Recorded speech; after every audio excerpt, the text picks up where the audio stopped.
갈라디아서 1장 1절부터 5절까지 말씀입니다. 갈라디아서 1장 1절부터 5절까지 우리 짧기 때문에 합독하도록 하십시다. 시작. 사람들에게서 난 것도 아니요 사람으로 말미암은 것도 아니요 오직 예수 그리스도와 그를 죽은 자 가운데서 살리신 하나님 아버지로 말미암아 사도된 바울은 함께 있는 모든 형제와 더불어 갈라디아 여러 교회들에게 우리 하나님 아버지와 주 예수 그리스도로부터 은혜와 평강이 있기를 원하노라. 그리스도께서 하나님 곧 우리 아버지의 뜻을 따라 이 악한 세대에서 우리를 건지시려고 우리 죄를 대속하기 위하여 자기 몸을 주셨으니 영광이 그에게 세세토록 있을지어다. 아멘. 할렐루야. 1절이죠. 1절 한번 함께 나눠볼게요. 같이 한번 1절 한번 선포하십시다. 사람들에게서 난 것도 아니요 사람으로 말미암은 것도 아니요 오직 예수 그리스도와 그를 죽은 자 가운데서 살리신 하나님 아버지로 말미암아 사도된 바울은, 여기 보게 되면 사도로서의 배경을, 또 사도권적인 배경을 설명하고 있습니다. 자, 첫 번째로 갈라디아서의 배경을 먼저 한번 살펴봐야 될 것 같아요. 사도 바울이 3차 전도 여행 시에 대략 AD 53년과 58년경에 썼던 것으로 기록하고 있지요. 추정하고 있지요. 사도 바울의 갈라디아 지역은 사도 바울의 1차 선교 여행 시에 갈라디아 남쪽 지방과 또 북쪽 지방을 선교하면서 세운 교회고, 1차 또 2차 또 3차까지 계속해서 재방문했던 그런 애착이 있는 지역입니다. 우리 한번 지도 한번 볼까요? 지도 한번 넘겨주실래요? 지도를 한번 보게 되면 갈라디아 지역이 바로 이쪽입니다. 여기 보게 되면 사도 바울의 이곳은 지도는 사도행전 13장과 14장에 나와 있는 사도 바울의 1차 선교 여행지의 지도죠. 여기 보게 되면 수리아 안디옥을 통해서 출발하고 실루기아, 그리고 또 구브로, 살라미, 바보, 버가, 비시디 안디옥, 이고니아, 루스드라, 더베, 그리고 다시 한번 더베에서 역으로 다시 오는 요 순례지 1차 선교 여행지. 다시 한번요. 수리아 안디옥에서 출발해서요. 실루기아, 구브로, 살라미, 바보, 버가, 비시디 안디옥, 이고니온, 루스트라, 더베. 그리고 요 지역이 봐봐요. 여기 보게 되면 루스트라 있지요. 또 안디옥 있죠. 이고니온 있죠. 더베 있죠. 요 지역이 바로 갈라디아 지역이라는 거예요. 남쪽과 북갈라디아, 남갈라디아로 나눠져 있는데 이쪽 지역은 거의 조금 남쪽 갈라디아 지역이지요. 이곳이 사도 바울의 1차 선교 여행지고, 요 지역이 안디옥, 이고니온, 안디옥 두 군데 있죠. 이 시리아 안디옥 말고 여기 안디옥, 비시디 안디옥이에요. 요 지역이 바로 사도 바울이 선교했던 1차. 그런데 요 지역을 갈라디아 지역이라고 얘기합니다. 지금의 터키 지역이에요. 이 지역이 지금의 터키 지역입니다. 여러분, 갈라디아 지역을 좀 확인을 했고요. 그 다음에 갈라디아 서를 쓴 배경은 3차 선교 여행 시에 1차, 2차로 다녔던 그 지역인 이 갈라디아 교회에 어떠한 특정한 소식을 듣고 나서 그것에 대해서 반박하는 편지를 쓴 것이 바로 갈라디아서입니다. 여러분, 보게 되면 갈라디아 교회에 문제점이 있었어요. 항상 서신서를 보게 되면, 바울 서신서를 보게 되면 항상 문제가 있어서, 또 때로는 격려하기 위해서 편지를 쓰지만 결국은 목적이 있었다라는 거예요. 그것은 문제를 바로 잡고자 했는데, 그 문제점 중에 가장 중요한 것이 있어요. 앞으로 뒤로 좀 다음에 넘겨질 자료가 있을 텐데 나중에 넘기고요. 갈라디아 지역에 유대교의 그 거짓 복음, 잘못된 복음이 침투를 하게 됩니다. 여러분, 갈라디아서 1장부터 6장까지의 핵심은요, 다른 복음이에요. 따라서 합시다. 다른 복음. 그래서 1장 1절부터 내지는 쭉 1장을 보게 되면 굉장히 매우 강한 어조로 갈라디아 지역의 교인들에게 선포하고 있는 내용을 보게 됩니다. 여러분, 갈라디아서를 생각하면 로마서의 축소판이라고 얘기하지요. 교리서신이에요. 로마서의 축소판. 로마서의 핵심이 뭐예요? 로마서 1장 16절 17절 이신칭이 그렇죠. 그런데 이 말씀이 갈라디아서에 그대로 선포되어져 있다는 거예요. 그래서 갈라디아서는 로마서의 핵심이다, 소축소판이다라고 이야기를 합니다. 여러분, 1장 1절 다시 한번 올려주시겠습니까? 1장 1절. 이게 오늘 말을 안 듣네요. 1장 1절 다시 한번 읽을게요. 시작. 사람들에게서 난 것도 아니요, 사람으로 말미암은 것도 아니요, 오직 예수 그리스도와 그를 죽은 자 가운데서 살리신 하나님 아버지로 말미암아 사도된 바울은. 자, 넘겨주세요. 계속해서 사도권적인 멘트라는 거예요. 바울의 사도권 변호. 넘겨주세요. 바울의 사도권 변호. 고린도후서 4장 5절에 이미 고린도전서와 후서에 바울이 사도라는 것을 계속해서 강조했죠. 4장 5절, 고린도후서 4장 5절 선포할게요. 우리는 우리를 전파하는 것이 아니라 오직 예수 그리스도의 주 되신 것과 또 예수를 위하여 우리가 너희의 종된 것을 전파함이라. 여러분, 고린도후서 3장뿐만 아니라 우리가 살펴봤듯이 고린도후서 10장부터 11, 12, 13장 전반적인 부분을 할애를 해서 사도 바울이 사도권적인 변호를 계속해서 이어나가는 것을 확인할 수 있지요. 여러분, 사도행전 9장을 보게 되면 사도 바울이 그가 회심을 하게 되고 하나님을 직접 만나게 되지요. 음성을 듣게 되지요. 강한 빛을 보게 되지요. 그러면서 그가 사도행전 26장에도 보게 되면 바울이 천부장, 그 다음에 공회 앞에, 벨릭스 앞에, 베스도 앞에 그 장면을 보게 되면 총독 또 왕에게 쭉 가죠. 아그리파 왕에게까지 갑니다. 그 사이에 26장을 보게 되면 사도 바울이 그가 나는 하나님으로부터 또 예수 그리스도의 그 빛을 받고 다메섹 도상에서 그렇게 소명을 받았다라고 확실하게 선포합니다. 여러분, 그렇다면 왜 사도 바울의 사도권을 무시를 하고 인정을 안 했을까요? 그 기준이 있어요. 넘겨주세요. 그 기준이라는 것은 바로 세 가지의 기준이었어요. 첫 번째 같이요. 시작. 부활하신 그리스도를 직접 경험하고 봤어야 하기 때문에. 두 번째, 그리스도로부터 부르심을 받고 임명을 받았어야 했기 때문에. 세 번째, 예루살렘 교회로부터 인정을 받았어야 했기 때문에. 자, 여기 보게 되면 사도 바울은 직접 예수 그리스도의 부활을 경험하지 못한 사람, 보지 못한 사람이에요. 그리고 예수님으로부터 직접적으로 12 제자들처럼 직접적으로 부르심을 받지 못했다라는 거예요. 그러면서 예루살렘 교회로부터 인정을 받았다라는 공식 문서도 없었다라는 거죠. 우리는 이미 다 알고 있지요.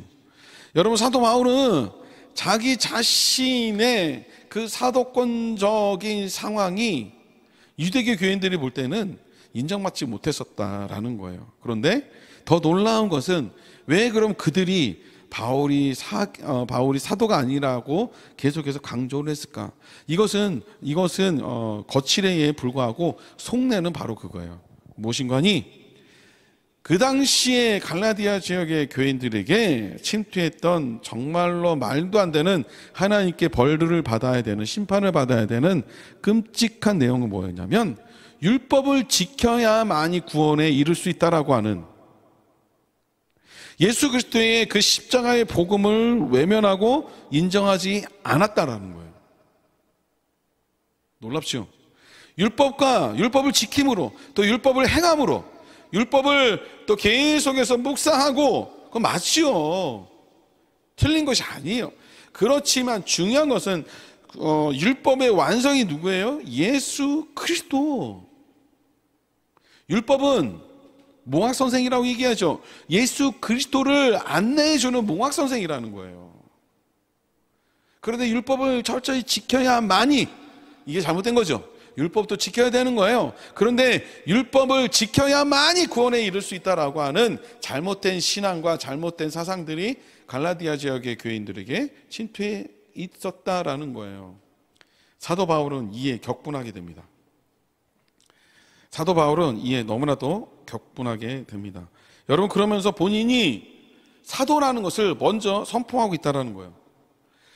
내 지위가, 내 직분이 무엇인지에 대해서 명확하게 밝히고 그렇게 얘기를 해야 신빙성이 있다는 거죠. 신뢰가 간다는 거죠. 여러분, 제가 여러분들 앞에서 당당하게 말씀하고 선포할 수 있는 이유가 뭐예요? 목회자이기 때문에 그러는 거예요. 그리고 말씀을 강론하고 말씀을 강해 설교하고 함께 나누는 이유는 그 어떤 특정한 과정을, 정식적인 과정을 거쳐서 목회자로 부르심을 받고 인정을 받았기 때문에 여러분들에게 함께 말씀을 가르치고 디다케 가르치고 함께 나눌 수 있는 거예요. 여러분, 여기서 아무나 말씀을 강론할 수 있을까요? 아니지요. 불가능해요. 믿지는 않아요. 여러분들 자체가 비웃을 거예요. 이처럼 사도 바울도 비록 위에 있는 이 세 가지의 조건을 충족하지 못했을지라도 사도행전 9장에서 다메섹 도상에서 그는 확실하게 하나님의 음성을 들었고 강한 빛을 받았고, 그리고 하나님의 음성, 너는 택한 나의 그릇이다 라고 말씀하시는 그 음성을 확실하게 받았고 소명을 들었기 때문에, 소명을 받았기 때문에 그는 확신 가운데 자기가 하나님의 직접적인 계시로 말미암아 사도임을 부여받았다라고 하는 것을 오늘 설명하고 있다는 거예요.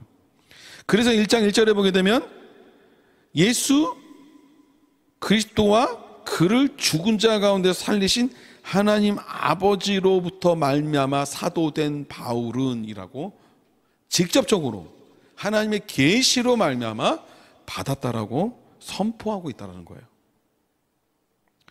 여러분, 사도 바울의 그 사도권은 하나님으로부터 온 직접적인 계시로 말미암은 사건이죠. 자, 그렇다면 여기서 문제가 생길 수 있어요. 목사님, 그러면 지금은 왜 하나님의 그 직접적인 계시로 말미암아 사도된 자들이 없습니까? 그렇게 충분히 문제를 이야기할 수 있죠. 제기할 수 있죠. 여러분, 이렇게 생각해 보면 됩니다. 그러면 여러분들에게 직접적으로 하나님이 성경을 쓰라고 하십니까? 지금 여러분들이 쓰면 성경 66권 외에 또 다른 성경을 하나님이 쓰라고 하셨으면 쓰고, 그것이 진짜 하나님의 성경이 하나님이 말씀하셨기 때문에 그것이 진짜 하나님의 성경이겠네요. 여기도 쓰고 저기도 쓰고 중국도 쓰고 우즈벡도 쓰고 지금 전쟁이 일어나고 있는 우크라이나도 쓰고, 여러분 어떻게 됩니까? 질서가 무너지죠. 자, 중요한 것은 여기에요. 포인트는 그것이 아니라 하나님의 일하시는 방법이 세대마다 다르다는 거예요. 여러분, 이렇게 이해하면 빠릅니다. 여러분, 전도하는 방법도 세대마다 다르죠. 하나님이 일하시는 방법도, 역사하시는 방법도 다르단 말이에요. 그러하기에 사사기에 사사시대가 있었던 거예요. 그러하기에 사무엘 상하, 열왕기 상하, 역대 상하, 왕정시대가 있었다라는 거예요. 그러하기에 그때 선지자를 통해서 하나님이 말씀하셨고 암흑기 또 포로기가 있었다라는 거예요. 각 세대마다. 그리고 신약에 와서는 누구를 통해서 역사하세요? 예수 그리스도께서 승천하시고 난 다음에 누구를 통해서 일하고 계세요? 성령 하나님. 보이지 않는 성령 하나님이 역사하시고 일하고 계신다라는 거예요. 여러분, 이처럼 하나님은요 이미 성경을 완성하셨고 더 이상 하나님의 말씀을 다른 말씀대로 주시지 않아요. 왜? 성경 안에 다 들어있기 때문에. 여러분, 하나님의 일하시는 방법은 달라요. 잘 기억하셔야 돼요. 잘 마음에 담으셔야 돼요. 자, 그렇다면 이건 좀 사족이었어요. 그렇다면 사도 바울이 그가 스스로 사도된 것이 아니라 하나님의 직접적인 계시로 말미암아 사도됐다라는 것을 반드시 기억하고, 지금 계시로 말미암아 사도됐다라는 것은 하나님이 그렇게 직접적으로 계시하지 않아요. 그것도 왜? 그리고 교회라는 조직체가 있고 총회라는 교단이라는 조직체가 있기 때문에 공신력은 그 조직을 통해서 확증되어지는 거죠. 왜? 교회의 질서 차원에서. 그래서 하나님은 질서의 하나님, 코스모스의 하나님이에요. 카오스의 하나님이 아니라는 거예요. 잘 기억하셔야 돼요. 천지를 창조하실 때도 질서 있게 첫째 날, 둘째 날, 셋째 날 이렇게 창조하셨죠. 그것이 바로 하나님의 일하시는 방법입니다. 여러분 기억하시고, 하나님 사도 시대의 사도 바울의 시대는 하나님이 직접적으로 계시하셨다라는 것을 반드시 기억하시기를 바라겠습니다. 그래서 계속 무시하는 거예요. 사도 바울을 계속해서 무시하고 말았다는 거예요. 자, 2절에는 어떤 말씀이 있을까? 우리 한번 살펴보도록 하십시다. 2절에는 더 나가서는 2절에는 어떤 말씀이 우리 안에 있는지 한번 살펴보도록 할게요. 2절 한번 눌러주십시오. 2절 같이요. 시작. 함께 있는 모든 형제와 더불어 갈라디아 여러 교회들에게. 여기 보게 되면 눌러주세요. 바울은 함께하는 동역자들이 있었다는 거예요. 서신서를 보게 되면 인사말에 또 마지막 끝말에 우리와 함께 이렇게 많은 부분을 할애해서 이야기를 하는데, 주로 고린도전서, 우리가 살펴본 고린도전서와 후서, 그리고 갈라디아서, 오늘 본문의 갈라디아서, 그 다음에 빌립보서, 이 정도를 보게 되면 우리라는 내용이 담겨져 있어요. 그 중에서 이 우리라고 할 때에 바울과 실라, 그리고 바울과 디모데, 그리고 누가가 있겠죠. 누가. 사도행전을 기록한 누가. 사도 바울의 마지막 선교지인 로마까지 함께 했었던 누가가 바로 그 주인공이 되겠지요. 자, 우리 3절입니다. 3절 시작. 우리 하나님 아버지와 주 예수 그리스도로부터 은혜와 평강이 있기를 원하노라. 여러분, 은혜와 평강, 그 축복은 누구로부터 내려옵니까? 바로 예수 그리스도로부터, 하나님 아버지로부터 내려온다라는 것을 반드시 기억해야 되는 거예요. 오로지, 이게 중요해요. 오직. 여기 보게 되면 우리 하나님 아버지와 주 예수 그리스도로부터. 자, 그런데 여기 단어를 보게 되면 우리 하나님 아버지는 좀 알겠는데, 주 예수 그리스도로부터라고 하는 주라는 단어를 예수 그리스도 앞에 놓았다라는 거예요. 주가 뭡니까? 아도나이죠. 아도나이. 헬라어는 퀴리오스, 히브리어는 아도나이. 주라는 거, 로드. 그 원래 로드는 하나님 앞에 쓰는, 그 주로 하나님 앞에 쓰는 단어인데, 여기 보게 되면 주 예수 그리스도로부터라고 할 때에 예수 그리스도 앞에 주라는 그 단어를 사용해서 하나님과 예수 그리스도는 동일하신 분이다라는 것을 선포하고 있다는 거예요. 맞지요? 아멘입니까? 하나님뿐만 아니라 그 하나님은 예수 그리스도이시고 예수 그리스도는 하나님이심을 우리가 고백해야 된다는 거예요. 그렇다면 왜 바울이 그렇게 얘기를 했을까? 이제 눈치채시는 분은 아시겠죠? 맞습니다. 바울은 예수 그리스도 주님, 그 예수 그리스도의 십자가와 예수 그리스도가 십자가의 그 복음과 예수 그리스도가 구원자이시고 하나님이시다라는 것을 명백하게 선포할 필요가 있었고, 또 하나님으로부터 말미암아 주어지는 독생자이신 예수 그리스도의 구원 사역으로 인하여 구원을 받을 수 있다라는 것을 선포하기 위해서 주 예수 그리스도라는 단어를 계속해서 명칭을 그렇게 붙인다는 거예요. 그 하나님으로부터 은혜와 평강이 있다라는 거예요. 여러분, 구원을 주신 이름을 우리들에게 주신, 다른 이름을 주신 것이 없지요. 믿습니까? 구원은 오직 예수 그리스도로부터예요. 그렇다면 그 구원을 주신 하나님이 우리에게 은혜와 평강도 주신다는 거예요. 은혜, 카리스, 평강, 에이레네. 자, 여러분, 카리스, 은혜라는 것은 하나님으로부터 주어지는 독생자 예수 그리스도의 십자가의 구원 사역으로 인하여 받은 그 구원의 선물이 바로 은혜라는 거예요. 자, 평강이라는 것은 무엇인가 하니, 에이레네라는 것은, 평강은, 잘 들으세요. 평강은 하나님과 예수 그리스도로 말미암아 그 받은 은혜로 우리가 하나님과 소통하고 예수 그리스도와 함께 또 소통할 수 있는 그 자체, 그 상태를 평안이라고 얘기하는 거예요. 원래는 죄된 인간이 하나님으로부터 하나님께 직접 갈 수 없잖아요. 그런데 예수 그리스도의 그 십자가의 은혜로 말미암아 하나님의 또 지성소에 들어갈 수 있는 그 은혜가 우리 안에 주어졌죠. 하나님과 교통할 수 있는 그것이 바로 평강, 그 상태가 평강의 상태라는 거예요. 여러분, 오늘 우리는 은혜와 평강을 한량없이 받은 귀한 존재라는 것을 반드시 기억하시고 또 믿음으로 즐겁게 생활해 나가시기를 바라겠습니다. 4절입니다. 4절 한번 볼게요. 같이요. 그리스도께서 하나님 곧 우리 아버지의 뜻을 따라 이 악한 세대에서 우리를 건지시려고 우리 죄를 대속하기 위하여 자기 몸을 주셨으니. 자, 여러분, 인사말에 특별히 유독 갈라디아서에 보게 되면 특별한 특징이 하나 있어요. 대부분 서신서를 보게 되면 우리 주 예수 그리스도의 은혜와 평강이 너에게 있을지어다 아멘 이러고 끝나버리는데 갈라디아서는 그렇지 않다라는 거예요. 4절을 덧붙이죠. 그리스도가 어떤 분이신가에 대해서 다시 한번 재차 강조하고 있다는 거예요. 그리스도께서, 눌러주세요. 여기죠. 십자가를 지신 이유에 대해서 얘기를 하는 거예요.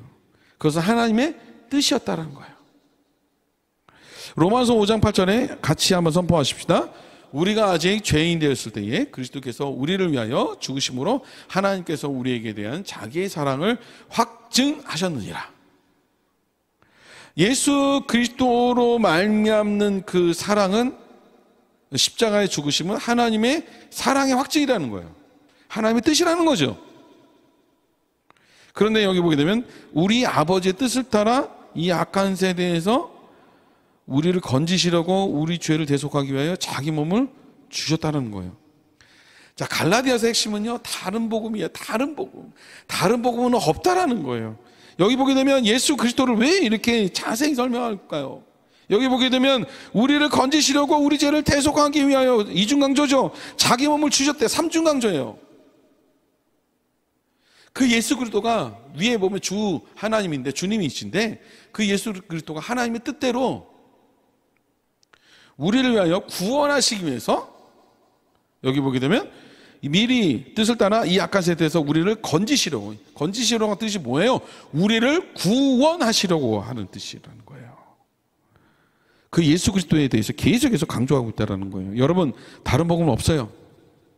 그래서 그 다른 복음은 절대적으로 없다라고 강조하면서 사도 바울이 4절에 예수 그리스도의 죽으심을 계속해서 강조하고 있다는 거예요. 넘겨주세요. 사도행전 4장 11절과 12절 같이요. 시작. 이 예수는 너희 건축자들의 버린 돌로서 집 모퉁이의 머릿돌이 되었느니라. 다른 이로서는 구원을 받을 수 없나니 천하 사람 중에 구원을 받을 만한 다른 이름을 우리에게 주신 일이 없음이라 하셨느니라. 여러분, 건축자들이 버린 돌이 집 모퉁이의 머릿돌이, 집의 모퉁이의 머릿돌이 됐다. 시편 118편의 말씀을 사도 베드로가 인용한 거예요. 사도 베드로 무식하다고 얘기하지 아니에요. 단순하다고 얘기하지 아니에요. 정말로 성경을 많이 꿰뚫고 있는 자예요. 하나님의 생명의 말씀을 엄청나게 많이 사모했던 자임을 오늘 사도행전 4장의 스토리를, 상황을 통해서 우리는 알 수 있어요. 여러분, 사도행전 4장의 내용 알죠? 나면서부터 안전뱅이 된 자. 제가 수십 번 얘기했죠. 다른 이로서는 구원을 받을 수 없었다. 솔로몬 행강에 모여있는 4,000명, 5,000명이나 되는 많은 사람들에게 담대하게 사도 베드로가 선포한 내용이에요. 다른 이로서는 구원을 받을 수 없대요. 할렐루야! 여기서 아멘 하셔야 돼. 다 같이 아멘! 여러분, 천하 사람 중에 구원을 받을 만한 다른 일은 우리에게 주신 일이 없어요. 오직 예수 그리스도. 따라서 하십시다. 오직 예수 그리스도. 할렐루야! 예수 그리스도만이 구원자이세요. 자, 다른 말로 예수 그리스도만이 심판자이세요. 믿으시죠? 아멘이시죠? 하나님은, 예수 그리스도는 상과 벌을 주시는 분이세요. 예수 그리스도는 구원을 주셨을 뿐만 아니라 그 구원의 십자가의 희생과 은혜를 받아들이지 않는 자에게는 하나님의 심판이 있을 거다라는 거예요. 그래서 오늘 본문 갈라디아서 1장 5절 이후에 6, 7, 8, 9절이 이렇게 선포하고 있어요. 눌러주세요. 같이 한번 갈라디아서 1장 6절부터 9절의 말씀 눈을 부릅뜨고 집중해서 읽기를 바랍니다. 같이 선포할게요. 마음으로 선포하십시다. 시작. 그리스도의 은혜로 너희를 부르신 이를 이같이 속히 떠나 다른 복음을 따르는 것을 내가 이상하게 여기노라. 다른 복음을 얻나니 다만 어떤 사람들이 너희를 교란하여 그리스도의 복음을 변하게 하려 함이라. 그러나 우리나 혹은 하늘로부터 온 천사라도 우리가 너에게 전한 복음 외에 다른 복음을 전하면 저주를 받을지어다. 우리가 전에 말하였거니와 내가 지금 다시 말하노니 만일 누구든지 너희가 받은 것 외에 다른 복음을 전하면 저주를 받을지어다. 할렐루야. 사도 바울이 왜 저주를 받을지어다 이렇게 강한 어조로 선포하고 있는지 여러분 마음속에 새기시기를 주님의 이름으로 축원드립니다. 여러분 갈라디아 교회 지역의 교인들뿐만 아니라 우리들에게도 동일하게 하나님의 그 복음 외에 다른 복음도 아니죠. 다른 복음을 믿거나 전하거나 하는 자는 하나님 앞에 저주를 받는다는 거예요. 천국 못 가요. 여러분 유튜브를 통해서 정말로 이상한 목사들 정말 판을 치고 있어요. 이상한 장로들 평신도들인데 말도 안 되는 성경 공부를 하고 있어요. 그러면서 거기에 수만 명의 수십만 명의 구독자가 할렐루야 아멘 목사님 명설교 목사님은 우리 이 시대의 등불입니다. 장로님은 이 시대의 등불입니다. 말도 안 돼. 기가 막혀요. 여러분 잘 들으세요. 그러한 다른 복음을 전하는 자들도 하나님 앞에 저주를 받거니와 그것에 아멘하고 동조하고 영적으로 분별력이 없어서 영적인 사나토스 죽음으로 이끌어 갔던 죽음으로 함께 가는 여러분들도 하나님의 심판을 받을 수 있다는 거예요. 천국 못 간다는 거예요. 영적으로 깨우쳐지시기를 주님의 이름으로 간곡히 축원드립니다. 여러분 제가 지난번에 말씀드렸죠. 홍수 때 가장 필요로 게 샘물이라고 마시는 물이라고요. 지금 영적으로 말씀이 홍수 시대잖아요. 여러분 유튜브를 누르면 자기가 원하는 방향의 설교를 들을 수 있어. 여러분 지금 이 시대를 살고 있는데 이전 시대에 이렇게 내가 원하는 타입의 내가 원하는 교회의 그 인테리어 분위기 그리고 내가 원하는 스타일의 목사님 그리고 내가 원하는 스타일의 목사님의 설교를 들을 수 있는 세대가 언제 있었어요? 지금 이 세대예요. 지금 이 세대. 여러분 그런데 이렇게 편하고 이렇게 주먹구구식으로 또 이렇게 또 주먹구구식이 아니라 이렇게 내 입맛대로 설교를 듣는 세대가 지금이라는 거예요. 말씀의 홍수 시대, 홍수. 여러분 그런데 이럴 때일수록 생명의 말씀을 제대로 온전히 선포하는 교회가 반드시 필요하고 그런 교회를 찾아야 된다는 거예요.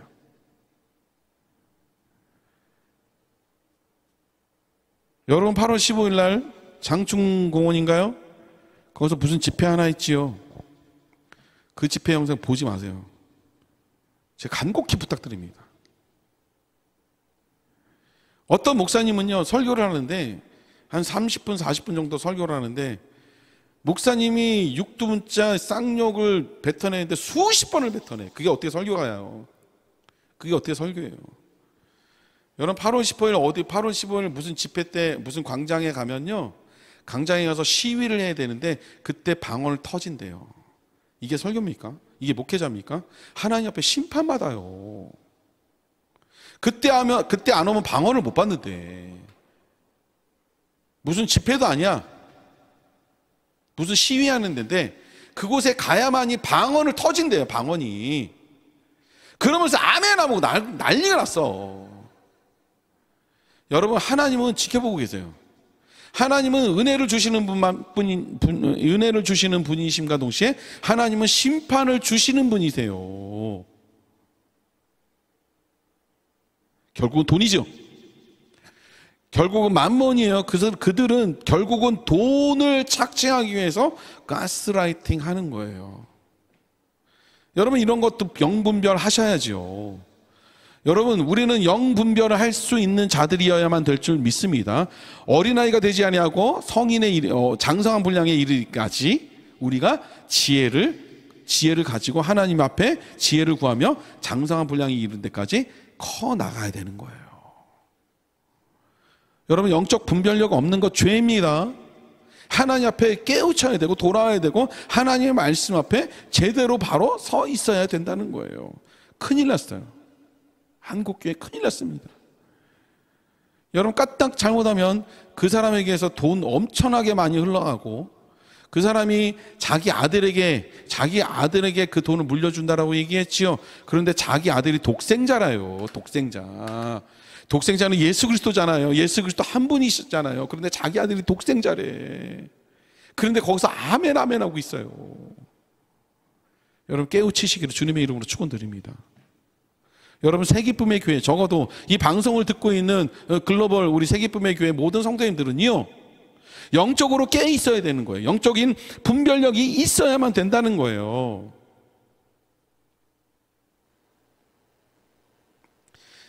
다른 복음을 전하면 저주를 받을지어다. 이거 제가 얘기한 겁니까? 하나님이 직접 말씀하신 거예요. 사도 바울의 입을 통해서. 그렇다면 하나님의 살아계심을 믿는다라고 한다면 하나님의 말씀도 겸허히 들을 줄 알아야지요. 여러분, 5절 한번 보십시다. 5절 같이요. 영광이 그에게 세세토록 있을지어다. 아멘. 사도 바울은요, 당당하게 아멘을 선포합니다. 오로지 여기 보게 되면 영광이 그에게 세세토록 있을지어다. 오직 모든 영광을 하나님께 돌리는 거예요. 야, 갈라디아 교회의 교인들아, 너희들에게 침투한 그 거짓 교사들에게 영광을 돌리지 말고 오직 구원을 주시는 하나님 앞에 영광을 돌려라. 아멘. 그리고 내가 이 쓴 편지는 내 자신의 영광을 위한 것이 아니라 오직 하나님의 영광을 위한 것이다. 아멘. 여러분들이 하는 모든 일들은 하나님의 영광된 일인 줄 믿습니다. 하나님께 영광을 돌려야만 된다라는 거예요. 우리 자신의 유익을 구하는 것이 아니라 하나님의 영광을 구하는 것이에요. 내가 갈라디아서 1장 10절에 내가 하나님께 좋게 하랴 사람에게 좋게 하랴 하나님께 기쁨을 구하랴 사람에게 기쁨을 구하랴. 내가 만약 사람의 기쁨을 구하는 것이었다면 내가 그리스도의 종이 아니니라. 그리스도의 사람이 아니다라는 거예요. 오직 하나님께 영광을 돌려야 될 줄 믿습니다. 여러분, 이것이 사도 바울이 고백한 고백이라는 거예요. 여러분, 마음에 울림이 있다면 오늘 이 시간에 그 울림을 가지고 철저하게 주님의 말씀 앞에 바로 서 있어서 계속 그 말씀을 의지해서 달려가시기를 주님의 이름으로 축원드립니다. 다른 복음은 절대 없어요. 자, 우리 한번 말씀을 생각하면서 다시 한번 선포하십시다. 마지막으로 선포하십시다. 다른 복음은 없습니다. 오직 하나님의 영광. 아멘.